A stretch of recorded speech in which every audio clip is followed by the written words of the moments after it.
வணக்க மக்களே, நீங்க பார்த்துட்டு இருக்குது வெட்டி பேச்சு. நான் உங்க ஜாக். நாம இந்த வீடியோல மோகன்லால் அண்ட் ஜித்து ஜோசப் காம்போல வெளியா இருக்க நேரு மூவி எப்படி இருக்குன்னு தான் பார்க்க போறோம். வாங்க வீடியோக்குள்ள போலாம்.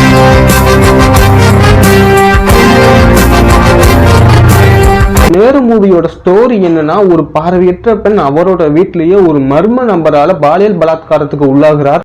அந்த பாதிக்கப்பட்ட பெண் சின்ன வயசுல இருந்து ஸ்கல்ப்சர் செய்யறதுல ஸ்பெஷலிஸ்ட்னால, அதாவது சிற்பம் செய்யறதுல ஸ்பெஷலிஸ்ட்னால அவங்களே அந்த குற்றவாளியோட சிற்பத்தை செதுக்கிடுறாங்க. இந்த ஒரு க்ளூவை வச்ச போலீஸும் அந்த குற்றவாளியை அரெஸ்ட் பண்ணிடுறாங்க. அதுக்கப்புறம் தான் தெரியுது அந்த குற்றவாளி ஒரு மிகப்பெரிய பணக்காரன்னு. அந்த கல்பிட்டு அவனுக்கு ஆதரவா ஒரு மிகப்பெரிய லாயரை இறக்கி விட்டு அந்த பாதிக்கப்பட்ட பெண்ணுக்காக நம்ம ஹீரோ மோகன்லால் இறங்குறாரு.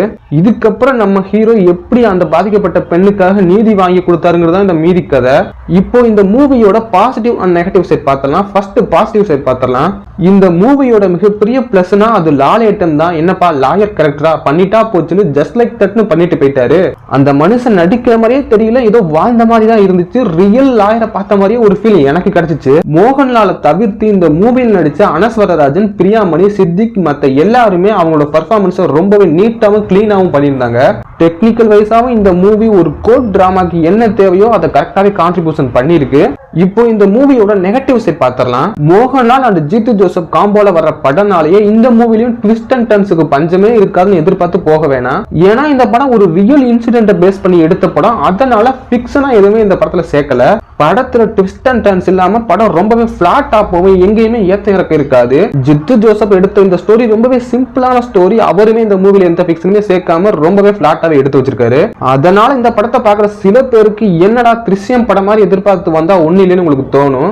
படத்துல வரப்போற அடுத்தடுத்த சீன்ஸ் எல்லாத்தையுமே உங்களால முன்கூட்டியே கணிக்க முடியும். அந்த அளவுக்கு சிம்பிளா தான் ஸ்கிரீன் பிளே இருக்கு. இவ்வளவுதான் இந்த மூவியோட நெகட்டிவ்ஸ். மொத்தத்துல இந்த படத்தை பார்க்கலாமா வேண்டாமான்னு கேட்டீங்கன்னா, ஒரு நீட்டான real life court drama movie பார்க்கணும்னு நினைச்சா கண்டிப்பா இதை ட்ரை பண்ணி பாருங்க.